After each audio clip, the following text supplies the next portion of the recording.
Setujukah Anda kalau di tahun 2045 Indonesia menjadi negara top 5 terbesar GDP-nya? Ini adalah sebuah pertanyaan di sebuah forum yang dihadiri 5.000 orang, 4.000 via online, 1.000 di ruangan offline, minggu lalu di Surabaya. Jawaban saya adalah tidak mungkin Indonesia bisa menjadi negara 5 besar di tahun 2045 kalau mengelola negaranya seperti sekarang ini. Karena untuk menjadi top 5 dunia itu bagaikan ikut kompetisi Liga Champion, maka di lapangan kita harus melihat siapa pelatihnya, siapa penyerangnya, siapa backnya, siapa gelandangnya, siapa kipernya, dan apa strateginya menghadapi lawan yang pakai formasi 4-3-2-1 yang otoriter, lawan formasi 4-4-2 yang kuat bertahan dan jago menyerang, atau formasi menyerang lawan kita 4-2-4. Untuk itu, semuanya mana dan apa strategi Indonesia? Pemainnya saat ini, ya kalau dilihat, maaf ngomong nih ya kayak Liga Tarkam, Liga Antar Kampung. Itu juga belum tentu menang. Makanya untuk itu di tahun 2024 katanya Indonesia mau ada coach baru, mau main di Liga Champion. Ya kita lihat apa strateginya, lalu kita perhatikan mana pemainnya.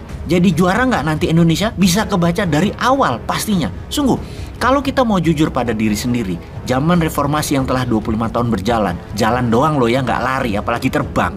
Ada 5 presiden sudah menjalani zaman reformasi, masih belum maksimum hasil bernegaranya. Oke, ada baiknya Indonesia membandingkan dalam periode yang sama pejabat yang berkuasa antara tahun 2014 sampai tahun 2021 di negara lain, di mana sama-sama kena masalah COVID, sama-sama kena efek perang di Ukraina, sama-sama kena efek naiknya harga BBM. Kita bandingkan dengan Narendra Modi, Perdana Menteri India, di mana ketika dia menjabat, GDP nasional India di tahun 2014 adalah sekitar 2 triliun dolar, dan di tahun 2021 meningkat menjadi 3,2 triliun dolar. Tiongkok di bawah Xi Jinping di tahun 2013 GDP-nya sekitar 9 triliun dolar, di tahun 2021 menjadi 18 triliun dolar. Indonesia di tahun 2014 kira-kira 900 billion dolar, menjadi 1,1 triliun dolar di tahun 2021, atau hanya naik 20% dalam 8 tahun. Masih jauh ketinggalan dibanding pemimpin negara lain di waktu yang sama. Yang jadi pertanyaan, lihat saja skuad timnya. Orang nggak ada Messi-nya, nggak ada Ronaldo-nya, nggak ada De Gea-nya, kipernya, nggak ada Mourinho-nya. Bagaimana mau jadi juara dunia? Liga Champion aja nggak masuk. Kembali ke pertanyaan awal, akankah Indonesia menjadi negara nomor 5 terbesar di dunia di tahun 2045? Maka kita harus berkaca pada posisi kekayaan GDP nasional negara top dunia saat ini. Jadi kalau melihat GDP tahun 2021 negara besar saat ini, pertama Amerika itu nilainya 23 triliun dolar, Tiongkok 18 triliun dolar, Jepang 5 triliun dolar,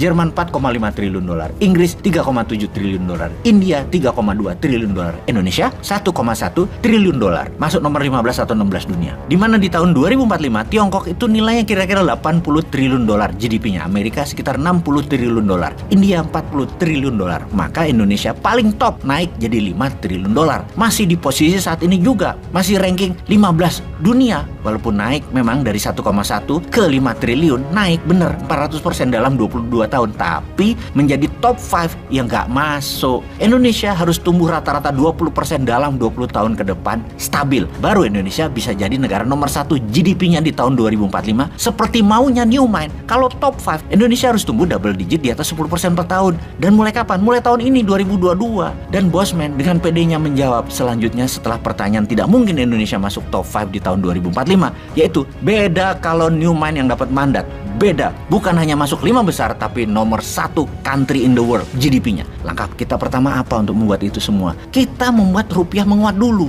Bagaimana caranya? Pertama kita petakan kemana dolar keluar setiap harinya. Beli BBM, kemudian beli pupuk, beli pangan, beli bahan baku produksi, kemudian import barang, dagangan konsumtif, dan lain sebagainya. Untuk itu semua mungkin 99%-nya bayar pakai dolar. Jadi kita mulai dari BBM supaya dolar tidak keluar untuk BBM. Bagaimana kita tidak import BBM lagi? Nah, ini kita membangun yang namanya nation strategi nasional 10 tahun ke depan dalam bidang ketahanan energi. Kalau saat ini lucu, kita kurang memiliki oil refinery, pemurnian minyak yang bahan mentahnya impor. Otaknya impor terus kali ya. Hebatnya lagi, nggak dibangun kilang minyak yang kapasitasnya memadai. Hingga saat ini kita impor BBM jadi, bukan hanya crude yang kita impor. Kebijakan nasional bahwa Pertamina satu-satunya perusahaan yang boleh jual beli minyak diubah. Semua swasta nasional boleh, negara tinggal memajaki saja. Saat ini Pertamina lembaga yang sangat tidak efisien. Bandingkan dengan Petronas yang sumber bahan bakunya 1/10 Indonesia atau 10% saja, profitnya lebih bagus dari Pertamina. Jadi ikutkan swasta nasional membangun ketahanan energi nasional. Jangan dimonopoli Pertamina. Negara itu di atas Pertamina. Kalau sekarang Pertamina adalah negara, lah kebalik nggak tuh?